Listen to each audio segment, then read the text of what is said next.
Eu vou recuperar aqui a versão anterior. Vocês lembram dessa distinção entre linguagem interpretada e compilada? Na linguagem interpretada, você tem um código-fonte que você escreve. O programa, né, que você escreve, termo mais técnico, ele é um código-fonte. E você precisa fazer esse código-fonte executar. Na verdade, o computador vai executar o seu código-fonte, seria mais preciso. Então, para você fazer o computador obedecer e executar o seu código-fonte, seu código-fonte são ordens para o computador, basicamente. Na linguagem interpretada é assim. Você pega o código-fonte e roda num programa chamado de interpretador. Aí o interpretador vai lendo o seu código e fazendo as ações. Seu código diz, mostra uma tela, aí ele mostra uma tela. Desenha um círculo, aí o interpretador desenha um círculo.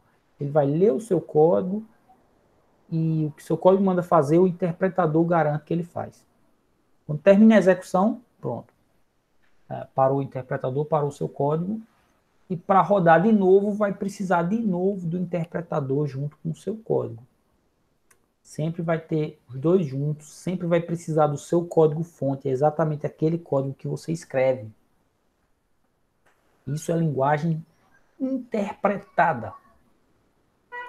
Na linguagem C que nós estamos trabalhando, às vezes você usando as ferramentas, o Rapid, por exemplo, você não percebe e aí parece que ele funciona assim também. Porque é tudo muito automático. Na verdade, não é assim. A linguagem C é uma linguagem compilada, eu vou mostrar agora, vou compartilhar de novo a tela.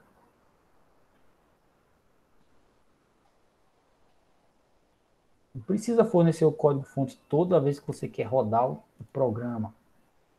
É porque no Replit ele já abre o seu código-fonte e você executa direto. É tudo muito automático ali, certo? Então, vamos lá, vamos ver sobre regras de scope e algo mais. Relembrando linguagem compilada, olha, na linguagem C é assim, ó, diferente da interpretada, certo? Você pega o seu código-fonte, aquele que você escreve, e envia ele para o compilador da linguagem. Na verdade, na linguagem C tem mais de uma ferramenta envolvida nesse processo. Tem o compilador e tem o linker, pelo menos essas duas. E aí ele gera um programa executável, um arquivo executável. Pronto, você faz essa etapa uma vez só e agora seu código-fonte não é mais necessário para rodar o programa. O programa, ele vira, certo? Sozinho assim, ele vira uma coisa independente. E agora você pode pegar esse programa e executar e ele vai fazer as ações que você programou, escreveu lá para ele fazer. Você mandou ele dar um printf, esse programa está pronto, ele vai imprimir na tela. Você mandou ele ler de arquivo, esse programa ele vai fazer a leitura de arquivo do jeito que você programou antes. E não precisa do código-fonte, não precisa mais do compilador. Ele é independente agora, certo? Então, na linguagem C é assim que acontece. Apesar de no Replit, para facilitar o desenvolvimento, certo? Você mexe no código aqui, clica um botãozinho, aí ele faz tudo sem você ver. Ele compila, aí ele pega o programa, roda o programa e você vê os resultados. Mas a rigor ali ele salvou um arquivozinho do programa que você poderia, se quisesse, rodar esse programa de novo, sem mexer mais no código, sem ele processar de novo o seu código-fonte. Bem, aí ele vai mostrar as ações, que é só para ilustrar isso aí. Na linguagem C tem alguns detalhes sobre a compilação. Tem que entender pelo menos um pouquinho. Primeiro, você pode compilar um programa a partir de vários arquivos .c. No Replit dá para criar mais de um arquivo .c. Aí você pode ter uma parte do programa num arquivo, outra parte em outro. Agora só pode ter uma função main, certo? Função main é o ponto de entrada, é onde começa o programa. E os outros arquivos .c seriam para quê? Seriam para você colocar outras funções, tá? Você pode usar também arquivo .h, que eles não são arquivos compilados, são os arquivos que você faz include neles.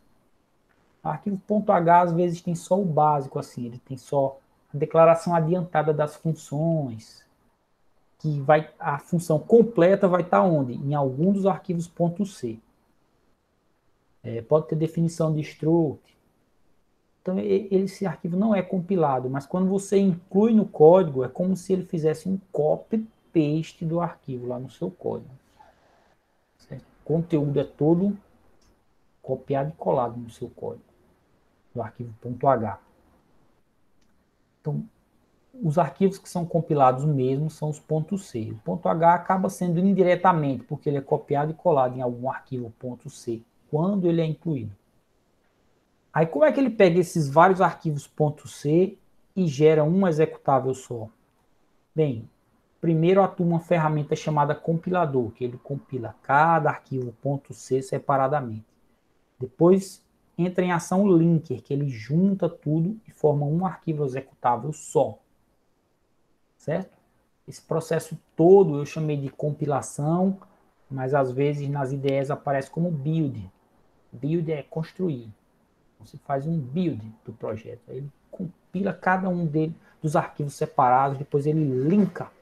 Link quer dizer ligar, então ele interliga, digamos assim, os arquivos. Porque aqui pode ter a main chamando uma função x, e a função x está no outro arquivo. Então precisa atuar o linker para fazer essa ligação, certo? A função x que essa main está chamando está nesse outro arquivo. Olha aqui o código dele, aí junta tudo. Tá? Então, o compilador e o linker. Para que vocês precisam saber disso? Porque pode ter erro no processo de compilação, pode ter erro no processo de link, pode ter ainda erro em outro momento. Vamos ver aqui. Primeiro, na compilação pode dar algum erro, eu vou falar de alguns aqui, certo? A compilação, na verdade, pode dar erro, aí erro, seu código não faz sentido para a linguagem C. Erro. Não, ele não compila. Não gera executável, não executa, muito menos. Ou ele pode dar um warning assim, olha, você está fazendo uma coisa que na linguagem C não é recomendada, mas tá bom. O compilador, como se dissesse isso, eu deixo passar, tá? Mas ó, um alerta aí, é um warning. Quando tem warning, ele compila, ele gera, mas aparece uma mensagenzinha lá para você. No Replit aparece isso aí. Quando dá erro, ele dá erro mesmo, nem executa. Mas quando dá warning, você vê a mensagem de warning e vê ele executar. E ainda tem outro momento que pode dar erro. Pode dar erro quando está, na verdade, uma etapa intermediária aqui. Ele pode dar erro quando está fazendo o link. E pode dar erro na hora da execução. Por exemplo, você mexeu numa memória que não podia. Aí às vezes aparece no seu programa. Talvez vocês já tenham visto isso. Segmentation fault. Segmentation fault. Em português, bem lendo o texto bem aportuguesado. Então, isso aí foi um erro de execução. Seu programa compilou e começou a executar, mas durante a execução fez uma coisa errada, fez uma besteira, e o sistema operacional abortou o seu programa. Foi o sistema operacional que abortou, fez ele parar. No caso do Replit, é um sistema Linux, Ubuntu, aí ele aborta o programa. Se for no Windows, pode aparecer uma janelinha, PAN, e alguma mensagenzinha. Aí foi erro de execução. Então, os erros que aparecem aqui durante a compilação pode ser de compilação mesmo ou de linker. Tem os warnings, que foi um meio erro. Ele acha que aquilo não é bom, mas deixa o código compilar. Certo? E isso aqui é chamado de erro de execução ou de tempo de execução. Erro de execução, seu código já foi compilado, rodou até, mas durante a execução deu algum problema e o sistema operacional abortou o seu código. Certo? É bom saber esses tipos de erros. O erro de linker é o mais chato, porque ele vai dizer assim, não achei a função tal. Tipo assim, você deu uma declaração de que existe a função, uma declaração adiantada de que existe a função X. e não deu o código completo dela. Aí na hora de link é que ele vai dar um erro, e o erro assim, não, a função não foi encontrada. E aí você não tem uma linha de código dizendo onde é que está o erro, sabe? No erro de compilação tem. Ele diz, nessa linha de código tem um erro tal. Mas no erro de link, não tem uma linha de código. Ele só diz, não encontrei. Tipo assim, o seu código todo está com a falha.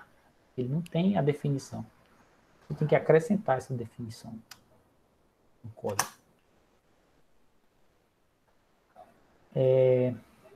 Até posso mostrar aqui um erro de linking acontecendo. Warning é o tipo de erro que eu acho mais difícil de gerar, porque eu não lembro agora qual é uma regrazinha que ele permite, mas reclama, digamos assim. Permite que você faça, gera código, mas ele dá uma mensagem de warning, de aviso. Olha só.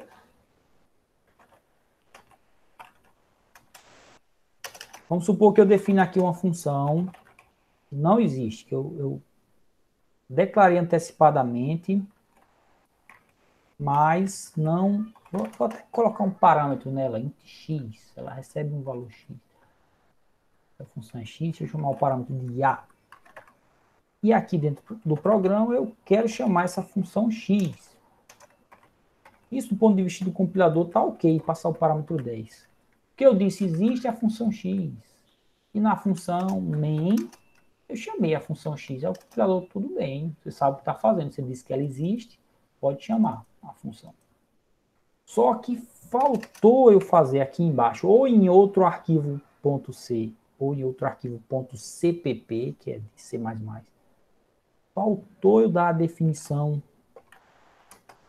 completa de função x. Eu só fiz aqui uma declaração parcial, antecipada, mas eu não dei a definição completa. Aí isso aqui vai dar um erro de quê? Um linker. O comando linker falhou. Referência não definida à função x. Então, eu referenciei, eu chamei essa função, mas ela não existe, foi definida completamente. Eu posso definir completamente assim. Aí a função x eu vou fazer ela só imprimir aqui o valor 2/n antes, 2/n depois. Aí agora não dá mais o erro de linker. 10, beleza. Sem erro de linker. Qual seria um erro de execução? Você fazer uma coisa louca aqui, que não faz sentido. Tipo, eu declaro uma variável aqui b, e faço o b receber o resultado da função. Essa função não retorna valor, ela é void. A função x é uma função sem retorno de valor. Então, não posso receber o retorno dela, porque ela não retorna. Se eu executar isso, opa, um erro generated.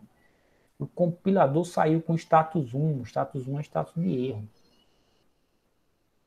Certo? Erro de compilação. Não pode.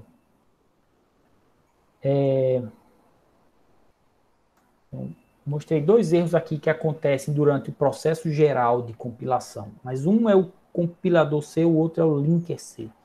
Dentro da linguagem C, o processo de compilação tem duas etapas. Uma é chamada de compilação mesmo e outra chamada de linker. Linking. Mostrei exemplo dos dois. E agora um erro de execução. Um erro de execução aqui poderia ser eu fazer uma chamada recursiva infinita. Eu faço uma chamada, digamos, passando a -1, uma chamada recursiva. Mas só que eu não defino o caso base, então essa chamada nunca vai parar. Eu passo 10 e chamo com 10 menos 1, com 9. Aí a função com o valor 9 vai executar e chamar recursivamente para o valor 8. Depois a de 8 vai chamar para 7, a outra vai chamar para 6, para 5, para 4. E nunca para, certo? Para -1, -2, -3, ele vai começar a entrar nos números negativos sem nunca parar. Se eu não colocar um if aqui, que diga quando ela para, essa recursão fica infinita, potencialmente. Mas o computador não tem memória infinita, então o que a gente vai ver é um erro na execução. A gente até está imprimindo. Eu deveria ter removido essa impressão para ficar mais rápido. Ele está chamando aí já 50 e tantos mil. Eu fiquei curioso agora. Deixa eu ver se ele vai dar um erro logo ou não. Imprimindo fica mais lento, certo?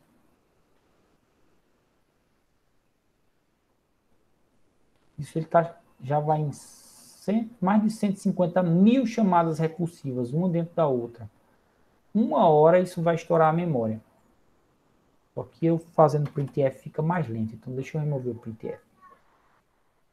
E aí acontece isso, ó, segmentation fault. Foi um erro na execução. Ele invadiu uma memória que ele não poderia. É um erro de segmentação.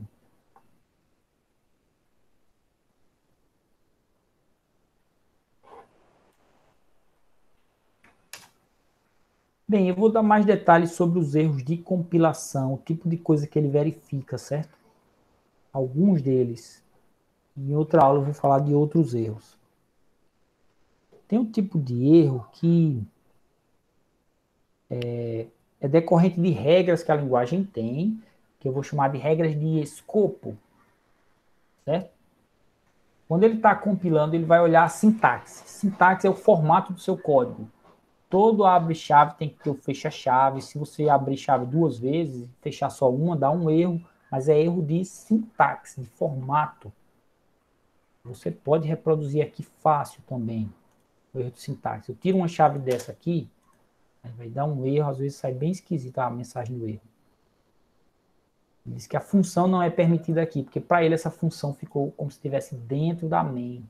Que a main abre aqui e não fecha, então ela engloba essa função. Aí ele vai dizer, não pode definir função aqui. Uma mensagem esquisita, mas foi um erro de sintaxe. Um erro de formato do código. E tem erros que são de verificações que ele faz. Algumas dessas são verificações de escopo. Depois que ele passa dessas duas etapas, aqui não deveria dar erro. Aqui ele só faz gerar o código, que é o objetivo da compilação, gerar um código. Depois esse código também é linkado, e aí vira um arquivo executável independente. Mas durante a compilação mesmo mais básica, verifica a sintaxe e verifica algumas coisas. Nessa aula eu vou falar de escopo, o que é que ele verifica relativo a escopo, em outra aula eu falo de tipo. O que é essa ideia de escopo? É o seguinte, na linguagem C existem os identificadores, que são nome de variável, nome de struct, nome de função. Tudo que você cria e dá um nome para aquilo. Às vezes não é você quem cria, às vezes é uma biblioteca que cria e você só inclui ela, né? Você importa. Mas, enfim, o nome de função, como printf, scanf, são identificadores. São nomes personalizados que alguém criou para identificar uma função. Por isso que é identificador. E o escopo é a porção do código onde aquele nome existe e pode ser acessado. Certo? Na linguagem C existem basicamente dois níveis de escopo. Local, que é dentro da função. Os parâmetros da função também funcionam como coisas de escopo local. E o escopo global, que é o escopo mais externo. Está fora da função e está acessível em todo lugar. Lembrando que em C é sempre assim, todo lugar da definição para baixo, certo? Dali em diante. Só tem esses dois níveis. Tipo, variável local e variável global. Só que quando eu falo aqui de nome, inclui nome de função de struct. Todos esses nomes também podem estar no escopo local e global. Pode, mas nem sempre a linguagem C permite, certo? Função não pode estar dentro de outra função. Então, a função sempre vai ser um nome global. E você pode, em alguns casos, ter um identificador que você declara parcialmente. Informa o tipo, os parâmetros. Por exemplo, a declaração adiantada de uma função. Também pode fazer isso com struct. Eu declaro que existe a struct e não digo como ela é. Só digo existe a struct. E tem um passo chamado de definir, que você dá todos os detalhes. Aí você definiu. Isso existe para função e isso existe para struct. Deixa eu mostrar novamente o exemplo aqui. Com função, aqui eu declarei, mas aqui embaixo eu defini, que é onde eu coloco realmente o corpo da função, a função completa, na verdade, com sua assinatura e seu corpo. Declarei, adiantado e defini. Posso fazer isso com struct também. Eu posso dizer struct, vamos chamar de pessoa. Eu estou dizendo, existe um struct pessoa. Aí aqui eu até posso criar uma variável da struct pessoa. Pessoa X. Mas, em algum lugar, eu tenho que dar a definição completa dessa struct, senão esse programa não vai compilar. Então, aqui, por exemplo, embaixo, aí eu dou a estrutura completa da struct pessoa. Tem um nome com tamanho 20, tem um int, que é a idade, por exemplo. Certo?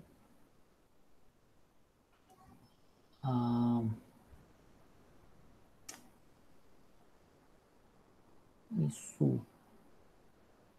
deveria funcionar, mas acho que você só pode declarar a variável depois de dar a definição completa. Então, eu declaro antecipado, isso vai me permitir fazer pouca coisa só. Talvez eu possa usar isso para declarar uma função que recebe pessoa.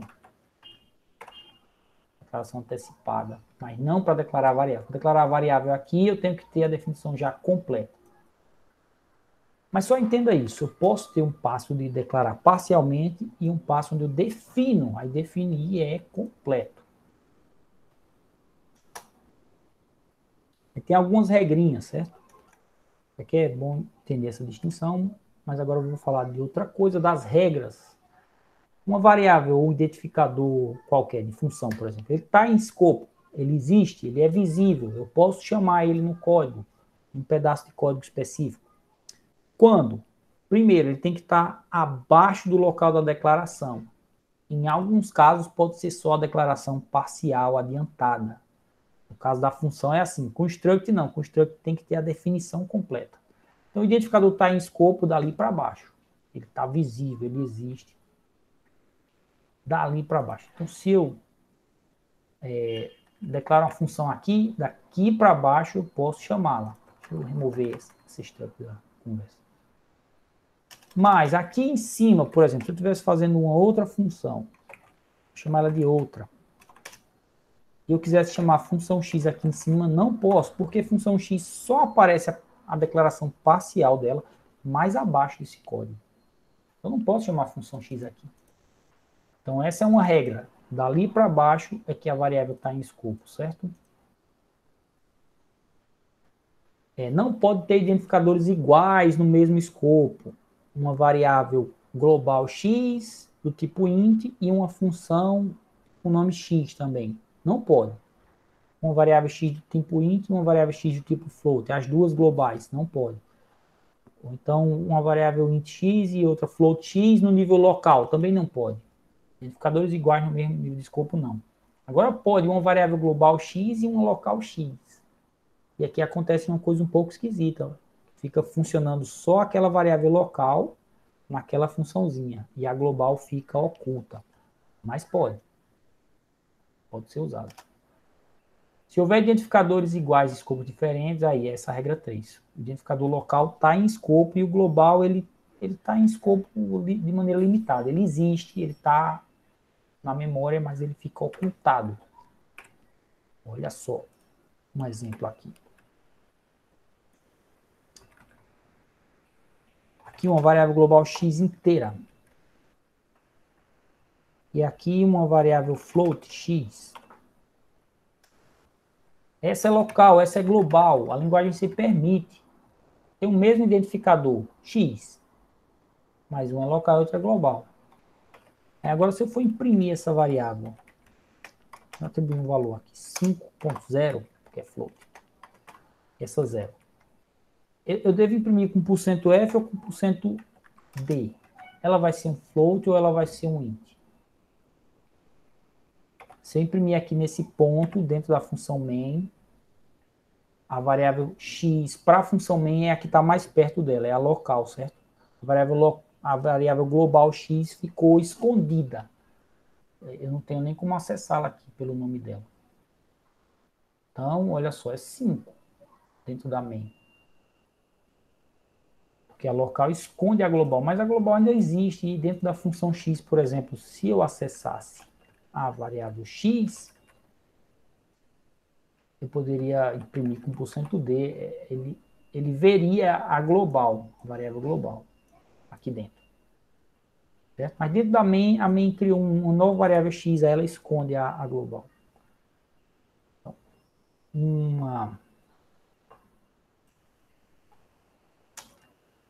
um identificador local, ele oculta o global, se tiver o mesmo nome. Sobre valor inicial, se uma variável for local, dentro de uma função, ela não é inicializada automaticamente, você tem que tomar cuidado. Mas se for global, ela é inicializada e é assim, basicamente é o valor zero. Uma variável inteira global, valor zero. Uma variável char é o valor barra zero, que é um caractere especial. Para indicar fim de string, por exemplo, ele é usado. Se for float, valor zero. Se for double, valor zero. Se for ponteiro, valor null, que é um valor zero também. Ponteiro a gente ainda não viu. Mas variáveis globais são inicializadas automaticamente assim. O valor inicial dela você não precisa indicar. Ele já é esse. Certo? Ó. Eu coloquei em x igual a zero, não precisava. É automático. Deixa eu remover essa variável local aqui, que está ocultando aquela. Pronto, quando eu removi a variável local, eu posso ver agora a global x.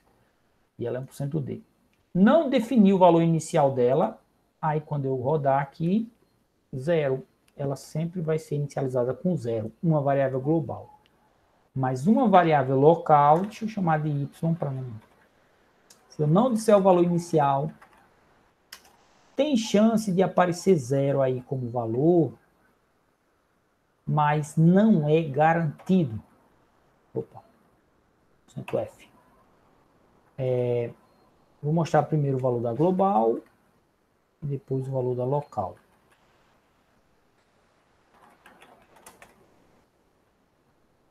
Deixa eu definir como inteiro, para ficar um exemplo com as duas como variáveis inteiras. Um global e outro local.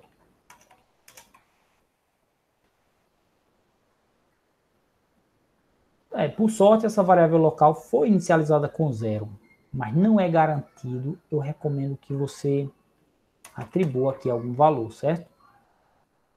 É mais fácil a gente perceber problema com isso se for dentro de alguma função que é chamada. Principalmente se ela for chamada mais de uma vez. Deixa eu chamar a função x aqui. Dentro da main. Vou mandar ela imprimir a variável global e a local. Certo? Principalmente se eu chamar mais de uma vez. Porque o que vai acontecer aqui, a pilha de chamadas vai mexer na memória, vai escrever por cima e vai dar uns problemas aí, certo?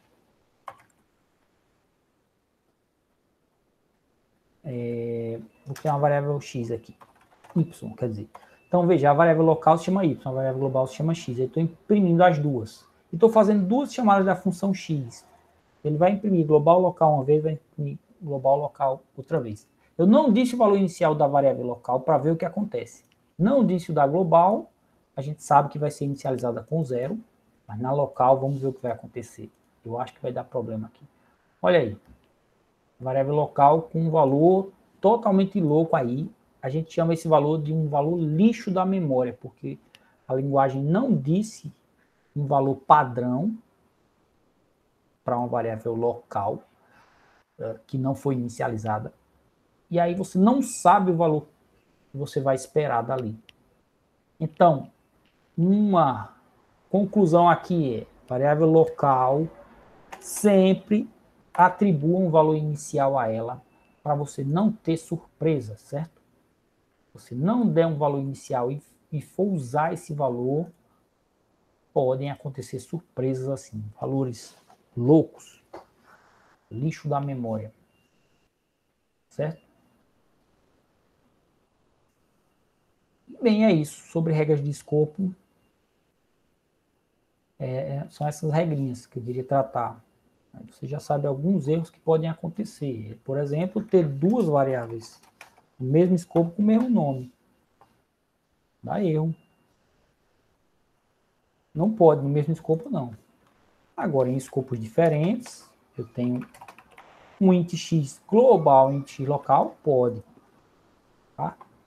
Então é isso. Vocês conheceram um pouco dessas regras de escopo. Aliás, conheceram quase tudo. Assim, o que tem de mais importante, as principais informações sobre regras de escopo.